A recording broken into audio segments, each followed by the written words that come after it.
Hey guys, subscribe for daily content, and if you're shopping for gear, make sure you check out the description for the newest items at some of the very best online retailers. There's also links for some of the items that I personally recommend. Thanks! What's going on YouTube? Metal Complex here, and today I've got another short little unboxing video to share with you guys. We have something from Remette. I am expecting something from Remette, but this appears to be a budget knife box, and that was not what I was expecting. So this, I have no idea what this is. As per usual, as is the case with all unboxings, we'll go in totally blind. I have no information about this, but I will, of course, link whatever this is down in the description so that you guys can check it out if you want to. Thanks to Remette for sending this in. Thanks to my patrons for supporting me. I assume that this is a very inexpensive knife just because of the box. Like, you can tell Remette has 2 tiers of boxes like many other companies do. And I'm rooting that this is something interesting because, to be honest, there's nothing wrong with the budget knife world. In fact, right now it's more competitive than ever. Companies are making super high quality products. They're making them incredibly inexpensive. It's really cool. The problem is that a lot of it's just not interesting, right? I mean, the budget knife world has essentially been conquered. So in order for something to really stand out, it's got to be doing something that's on the more unique side, not completely unique, but on the more unique side, right? And also have that element of value. So what do we have here? This says the Peak WD-107. Okay, I recognize the WD-107 part. Peak. Okay. Okay, yeah, I do remember this. Oh, have we altered this to be, please don't be a plunge lock. It doesn't look like a plunge lock. I think this, it is. It is a button operated liner or top liner. How do we engage here? We are, okay, so it's a button operated liner lock. See, like, this is the, obviously, button-operated locking systems are not new. Liner lock systems are not new. But button-operated liner lock systems are great. Why? Because plunge locks, I don't trust. A lot of people don't trust them. And, you know, while some companies have done them really well, and obviously if you're doing incredibly light-duty work with your knife, then you don't necessarily need, like, you know, a super hardcore locking system. But some of these actual plunge locks have proven to be so weak and so unreliable that it makes people like me just nervous in general. Now, a liner lock system is not notorious. I'm sorry, notorious is the wrong word. It is not known for being like the most substantial locking system, but a liner lock typically is going to be more reliable than a plunge lock in situations where you accidentally impact, you know, the spine of the knife, or, you know, there's pressure applied to the spine of the knife. Typically, it's a little better. The other benefit that you get is a detent ball, which means when you break the detent, it actually feels good. And when you close the knife, click into place. Very, very cool. The WD-107, I'd almost honestly forgot about this knife. It's a really good profile. We have a nice little forward choil area. The button is kind of like it's kind of a tic-tac shape, and then we've got some knurling on there. What do we have for the steel? Wasn't the, oh, does it say right there? It does. So we are looking at 14C28N.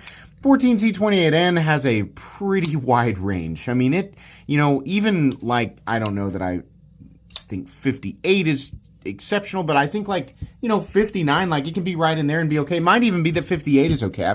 I feel like the optimal range for 14C28N is 58 to 60. I think it's right in there. But it can be, it's like super wide. And the benefits, you know, the multi-directional teeter-totter of performance can vary greatly, but mainly 14C28N, when heat treated decently, is not going to be winning awards in the edge retention category. It's mostly edge stability and toughness, combined with its you know, its corrosion resistance and its ease of maintenance. This is what makes 14C28N such a preferred budget steel, because presumably you're going to take this thing out and beat the tar out of it. So anything you beat the tar out of is going to end up with a dull edge. Bringing it back to life, in the case of 14C28N, is nowhere near as much work as a lot of other steels.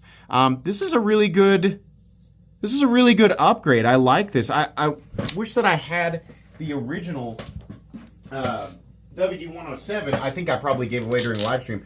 I wish I had the original to compare. What we need to do is test this locking system, right?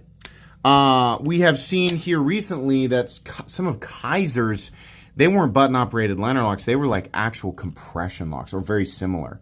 Some of those failed. Now, I don't like to see that. When we have companies out there like Vosteed competing very hard, and all of their systems, every single one that I have tested here on the channel has held up. I have faith in Remette.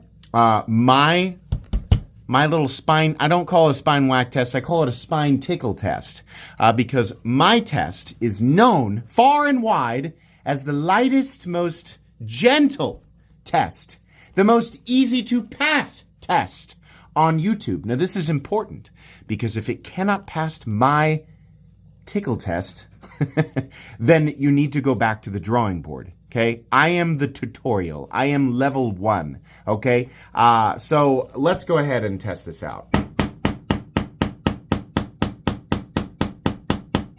Yeah, you could hear there, I got a little bit harder with it. I went from very light to a medium tickle. Just a little bit more, aggressive tickling there. All right, I'm done. It's getting that line of the dialogue's getting weird. Yeah, this is great.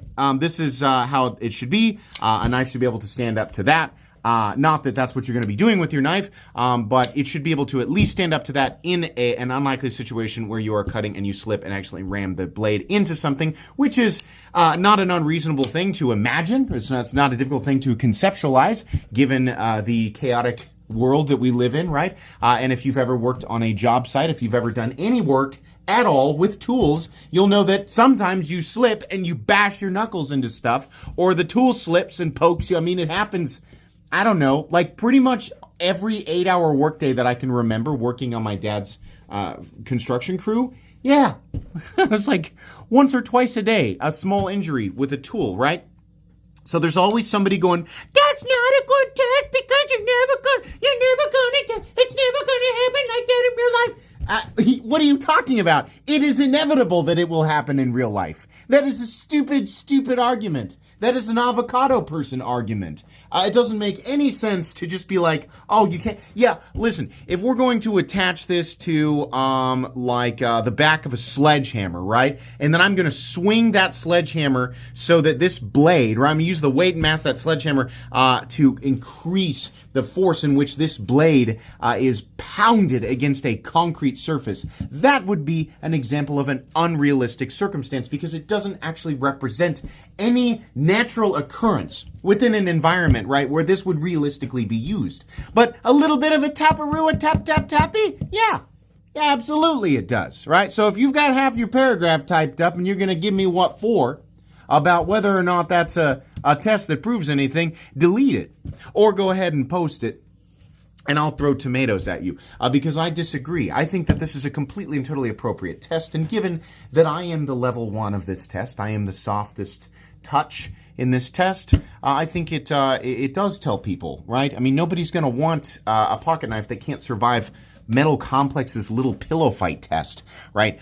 So yeah, absolutely. This is good though. Remette made a really good knife here, assuming that they have the HRC down, which I don't think Taylor has a ton of data on regarding Remette's HRC. But if you want to check out what Taylor has, he'll of course be down in the comments. But you can find his website by going to my description and going right to the bottom. It's the last link in the description. It just makes it easier to find because it's always there at the bottom. But yeah, you should check it out because I think he's got over 500 tests now, so a lot of illuminating data there. But I don't know what Remette's charging for this. I would hope that it would be, I don't know, like 60, right around there, something like that. It's pretty good, pretty cool. I'll review this one. I'm gonna carry and use it. It's definitely a full-size knife. Let me open this up here.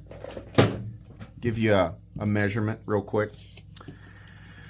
7 points. It's almost a full-size knife. 7 3/4 inches. Blade length is, wow, 3.5 inches. This is good ratios there. And then you have a 3 1/4 inch cutting edge. Nice thumb studs. Nice blade shape. Love that little. So that's like a deeper swedge there. Honestly, just a good-looking, nice, functional budget knife. Love it. Remette continuing to do good stuff. That's awesome. That's going to be it today, guys, until the full review. please make sure to follow me on Instagram at metal_complex. If you enjoyed this video, leave a like. If you'd like to check out my other content, I do, of course, have lots of videos of knives that are either expensive or inexpensive that I do or don't like, so check those out. And if you enjoy all my content, go ahead and click on that Metal Complex logo right there and subscribe, because there's definitely more coming. Thanks again for watching, everybody, and have a great day.